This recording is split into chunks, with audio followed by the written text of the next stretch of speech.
What's going on, guys? It's Josh from Sportsminded, and I am back again this week with another video. So what's going on in the sports world? Well, a lot of stuff, to be honest. Yeah, football is officially underway, and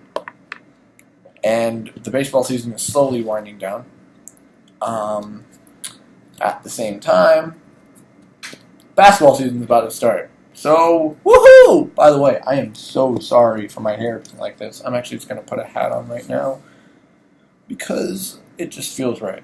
But yeah, sports world is pretty crazy right now. College football is going wild. There's already been so many upsets. But what else can you do?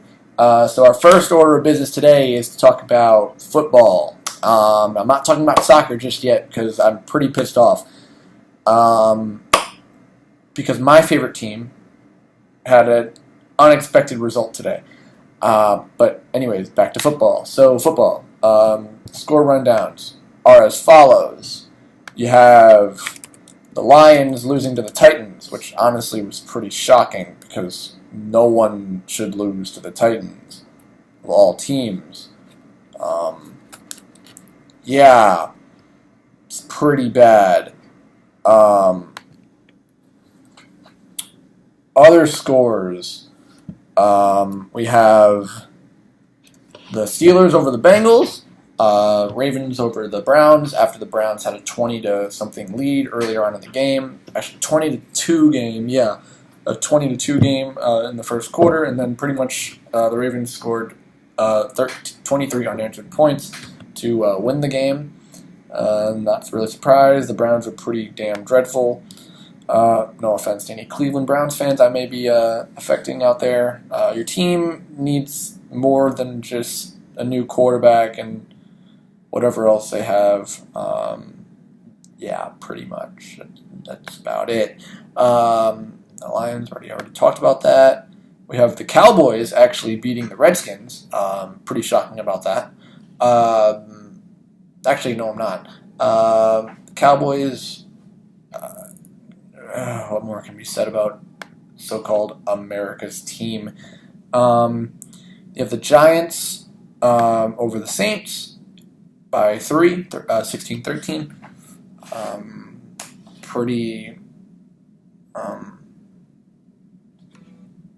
Pretty interesting game. Not really much to say about that. I don't really follow the Giants or the Jets, even though I live in New York. Yeah. Panthers over the 49ers, 46-27. Nothing more to say there. The Panthers are pretty much going to run over the 49ers as Newton threw 4 scores in the win. The Texans actually started out 2-0. Pretty solid. I got DeAndre Hopkins on my fantasy team. I also have Brock Osweiler, so that's really good to see. Some production from those guys. Patriots over the Dolphins. Not really surprised. Patriots are 2-0. I mean, they're going to be 4-0 by the time Brady comes back. That's my prediction. Not really surprised. Rams beat the Seahawks in probably the lowest scoring game of the entire season so far. 9-3. Yeah, that's right. 9-3. No touchdowns were scored.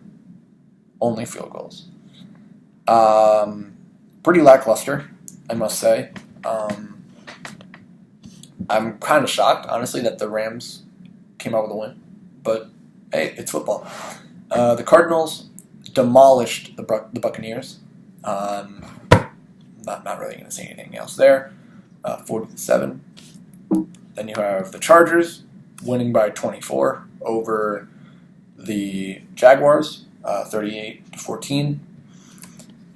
Don't really know what to say there. Falcons edging out the Raiders by a touchdown, 35-28. Broncos beat the Colts, 34-20. And the Jets, actually you probably already know this, but the Jets beat the Bills. Oh my God, the Jets won a football game? I'm actually being serious. Oh, but it's great to see the Jets win. Not really that often anymore, nowadays, that they actually win a game, especially against Rex Ryan and the Bills from last season. Yeah. No, but seriously, great to see them pull out with a win on Thursday. That was pretty fun to watch. I actually watched that game with a couple friends from school, so shout out to you guys. Hope you guys are watching this. But yeah, other than that, that's pretty much all the football news for today. I mean, there's obviously some games going on now, i.e. The Packers and Vikings, which is currently tied up at 7. I'm not really watching that game right now because I honestly could give less of a crap about the Vikings and Packers, even though they're both in the Lions division. So, yeah. Anyways, on to soccer. This is going to be delightful because today in the English Premier League, Manchester United, actually I'll get to that result later. We have Southampton 1-0 over Swansea. Finally they get a win. Wow. David Moyes finally gets his win as actually he's a Sunderland manager. My fault. I am so sorry. I don't know much about Southampton nor Sunderland, but actually Sunderland lost, so David Moyes has yet to get a win as a manager of Sunderland, I think. So they're probably like lower than the table though. Like the hell. Manchester United. Disregard that. Sunderland has not won a game. They're at the bottom of the table. Really horrible. Absolutely horrible. No wonder why Man United did not like David Moyes as their manager. Why Sunderland? Why would Sunderland do this to themselves? Honestly. Like, I genuinely just cannot be asked right now. Crystal Palace 4-1 over Stoke. Sunderland loses to Tottenham. Southampton beats and the big result, one that really pissed me off, is the fact that Watford, yes, Watford beat Man United 3-1. That's 3-2. Whoops, 3-1. Pretty pissed off. The refs kind of blew the game for Man United. Really sucks to see such a great team, fall to, in my opinion, a lackluster team in Watford. That's just my opinion. But yeah, I mean, not much I can say there. I wasn't at the game. I sadly watched it this morning. Then afterwards, I fell asleep. I was pretty frustrated. Other than that, nothing else I can do. Now on to our next sport, which is just baseball. And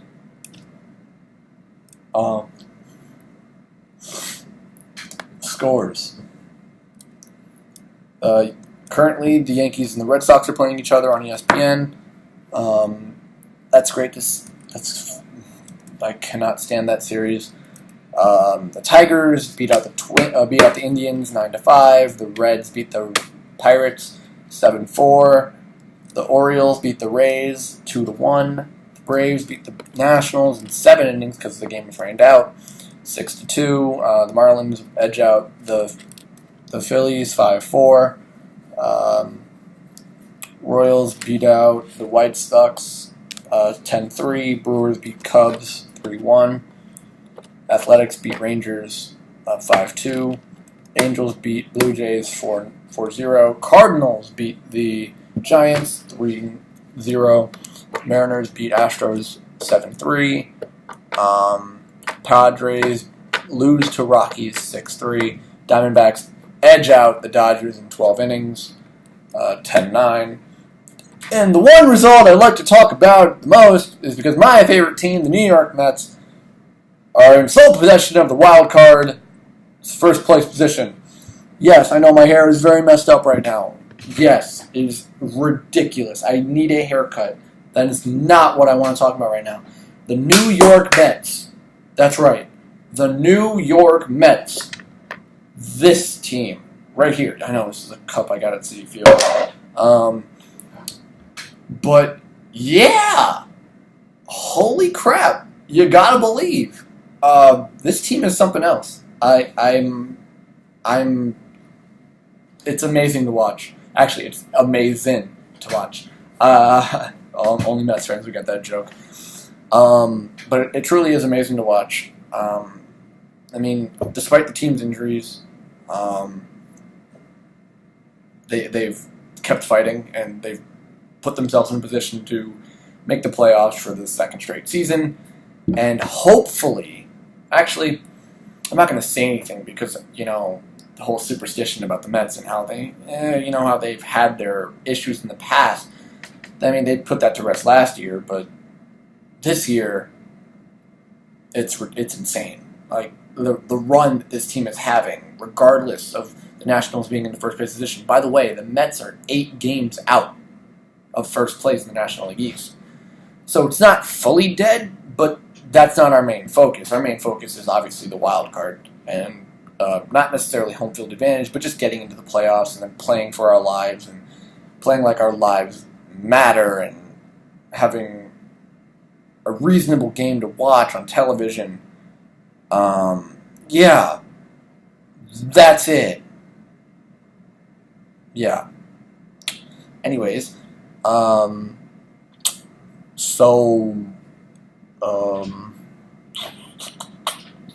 yeah, that's pretty much it. Now I'm just going to go to the rundown about just sports stories that I've been hearing about. Starting off with, of course, the NBA, which actually probably the only one.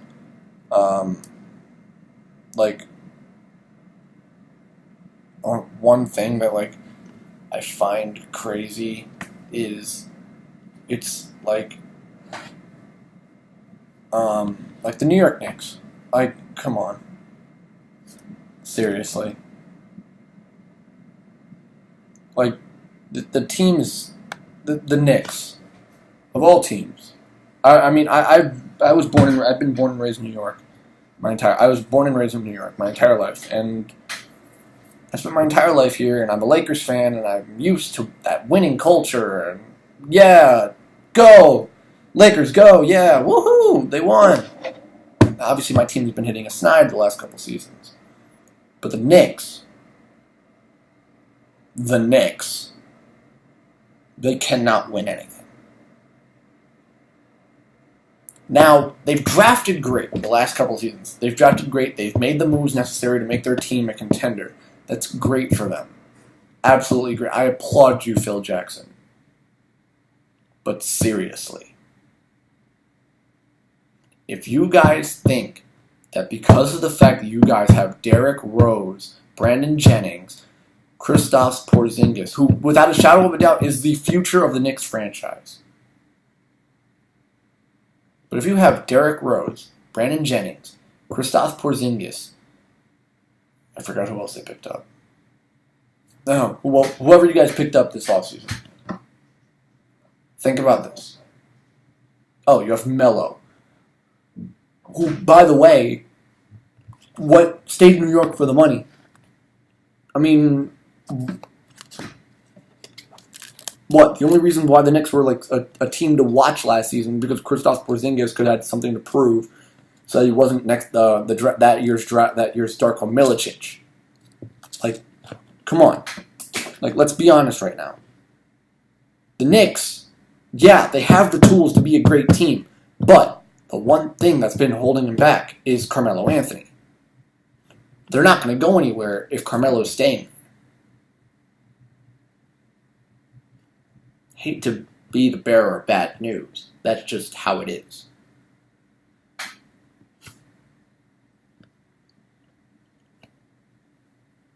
I mean, come on, guys. At this point, we shouldn't. The Knicks fans should realize that Melo is not the reason why they should be in the playoff hunt right now. Like, they're not. I'm sorry. It's not happening. I mean, Porzingis said the playoffs is the number one goal. Yeah, obviously, that's the number one goal for every team, to make the playoffs and then actually have a chance to fight for a championship. But you really think that in a league where Kevin Durant is on the Golden State Warriors, with the gods, with the squad of death, Curry, Thompson, Durant, Draymond Green, and Bogut, or whoever you want to add in that fifth spot. You have LeBron James on the Cavaliers, and you have Dwayne Wade on the Chicago Bulls. You have a stacked NBA league. Like, you have a stacked league for next season and for, like, the next couple seasons. And, like, you're just sitting there. It's like, oh, we're gonna make the playoffs. Good, you're gonna make the playoffs. Congratulations. But are you gonna win anything? No? You're not gonna win anything. Because no matter what you spend your money on, it's not going to change the fact that you have a guy in Carmelo Anthony who's not going to produce the same numbers that he produced when he was in Denver or when he was in his earlier stages of his career. Kristaps Porzingis is your future. Build around him, but get rid of Melo first. Plain and simple. Seriously, it's not that hard. I mean, that's it. That's all you gotta do. I mean, other than that, what is there for you to do? Trade Porzingis? Okay, good. You just traded pretty much your only chance of building a future around somebody, because Brandon Jennings is a perennial bench player. In my opinion, I mean, he went from being the number one guy in Milwaukee to being in Detroit to being okay. Yeah, we'll sign you to like a minimal contract for you. Like, Brandon Jennings was projected to be like one of the best stars in the league, like in the future, like when he was drafted. It's just a shame that his talent sort of got the best of him, you know. But hey, that's the way the cookie crumbles. Anyways, guys, that's going to be all for today. Remember to leave a like, comment, and subscribe on this video. And this is Josh from Sportsminded signing out. Peace. Bang. Talk to you guys later.